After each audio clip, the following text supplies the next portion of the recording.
Okay, welcome back, guys. So today we're going to be learning about wholeness. Wholeness is actually what I like to call the ultimate goal of spirituality, and that is to become consciously whole. And we're going to be expanding on that today. So, what is wholeness? Wholeness is a state of being where all of your areas in your life are psychologically balanced.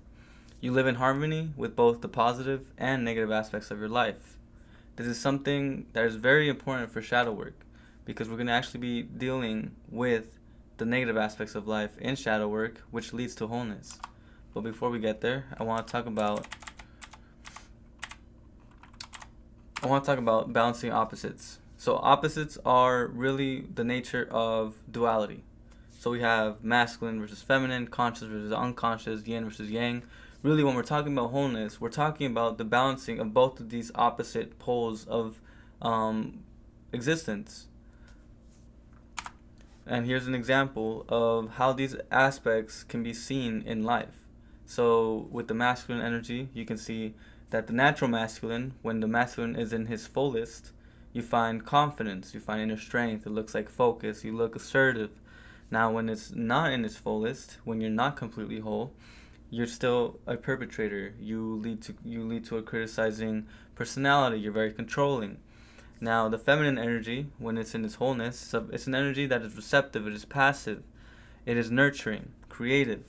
Now, a feminine energy that is still not in psychological harmony can be seen as victimization, neediness, codependency, etc. So, when you start looking at these two opposing energies, some people can see the dynamic of, the tension of opposites. And it is within this tension that we will be diving into. So, where does wholeness start? Wholeness starts at birth. Really, we come into this world as whole, innocent beings. And as innocent beings, we really don't judge the good or the bad. We don't understand duality. We don't understand what it means to be a bad kid, what it means to be a good kid. In reality, our ego isn't even fully developed. We are just operating based off instinct. Something else is that we are really just driven by the unconscious desire to expand. As a child, what do? You explore. You want to get to know Mother Nature. You want to get to know the earth. You want to get to know your physical body. And in doing so, you expand. You get so much connection in your neural pathways. Your brain grows, your body grows, you grow. And none of this is actually done consciously. Most of this is just based off pure instinct, and it is driven by that unconscious desire to expand, which is inherent within every human being. And soon, right after that, there's a transition stage between childhood and maybe into the late teenage years where we start to lose that innocence. Maybe around 10, you start to, you have more memories around 10 than you did when you were 1. Because when you were 1, you still did not have a fully developed ego. You still did not have a fully conscious awareness, and so it's very hard to start to store memory when there is no conscious awareness. So one thing that happens once you start to grow older, you lose that innocence, and so you start to get to know what it means to be a bad kid. Your parents condition you, society conditions you, and so you basically take an apple from the tree of knowledge, as depicted here in the Garden of Eden. You bite off the tree of knowledge, and now you know duality. Now you know separation. Now you know what it means to be good and what it means to be bad. And in doing so, your ego develops. You develop your ego, and your ego starts to become this mediator between the lower realms and the higher realms, between the good and the bad. And as an ego, it is designed to protect you. It is designed to keep you in survival, to keep you being accepted. And so, as an ego, you start to create the shadow, and you start to create separation, and you start to see other people as separate beings, and you start to judge. Now, so the dawn of consciousness, the beginning of consciousness, is really where the problems begin. This is why wholeness ends after innocence ends also. With the ego emerging, we just create the shadow, which is really what I just talked about right now. Now, separation. So as we continue to live this process, we start losing our innocence, and then we become completely, our eyes open to the reality of humankind, and we start to learn about the acts of Hitler. We start to learn about criminals, criminal acts. We start to see people as bad, and we judge people. This is normal. A lot of people live in separation for a long time. But at the same time, when you live in separation, you really lose a lot of your potential. Because when you deny, and this is what we're going to go into in the following lesson, but when you deny the bad side, or when you deny basically anything that's bad or anything that's separate, you actually deny that same aspect within yourself. So this idea of duality, it serves a purpose. It serves a purpose of actually helping you navigate through society. Helps you navigate through your workplace. It helps you navigate through relationships to a point until then the negative aspects come out, and now you become disillusioned by your partner or of your partner. So separation is really like the default mode of where a lot of humanity is right now, and it's the thing that leads to a limit of potential.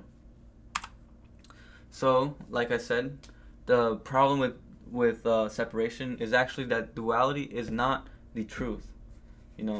Good and bad do not exist when it comes to the universe and nature. Nature does not judge.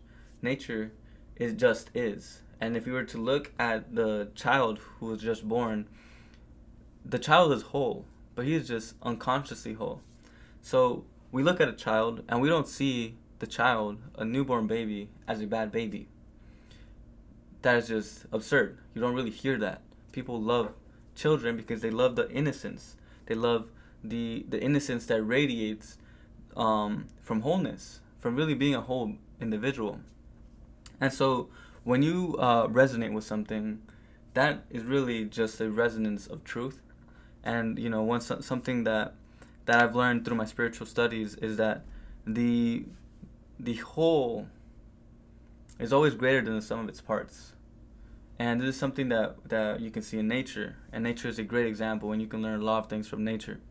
But the tension that is created between positive and negative, between hot and cold, between good and bad, that tension is actually where truth lies. Truth lies in the ability to harmonize both of these things, to accept both of these aspects of life, and to be able to sit and express them at the same time. So, for example, the masculine and the feminine, and this is a very important aspect, because if you were to see, the ideal for a relationship is for them to become one, for the man and the woman to become one, and that is the expression of marriage.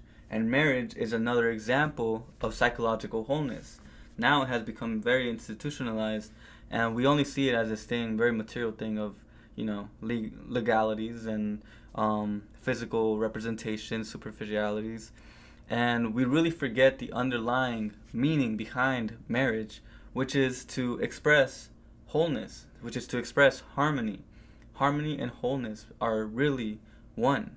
So it is important for a person who's going through a spiritual awakening, or who's just looking to grow spiritually, to understand that truth lies within paradox. The paradox is the truth. And when you're able to accept both the good and the bad, or both of the opposites, then you really come into transforming them. And that's the only way you can do it. A lot of people are familiar with the idea that once you accept your thoughts leave you alone. Well, that's where we come here. When you stop, and this is something that I learned from Alan Watts. The neglect of thought does not lead to the stopping of thought altogether. Rather, it is the acceptance of this negative aspect of ourselves that leads us to actually go under it and let it go. So for those who live separate lives are not able, okay, to the typo, but basically those who live as a separate being are not able to connect deeply with others, and especially themselves.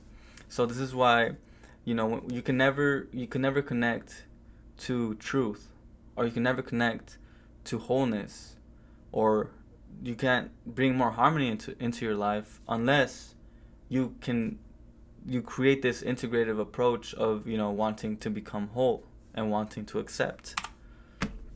So what is the goal? The goal is to reawaken that awe that we carried during our childhood, and we're going to come back full circle into psychological wholeness.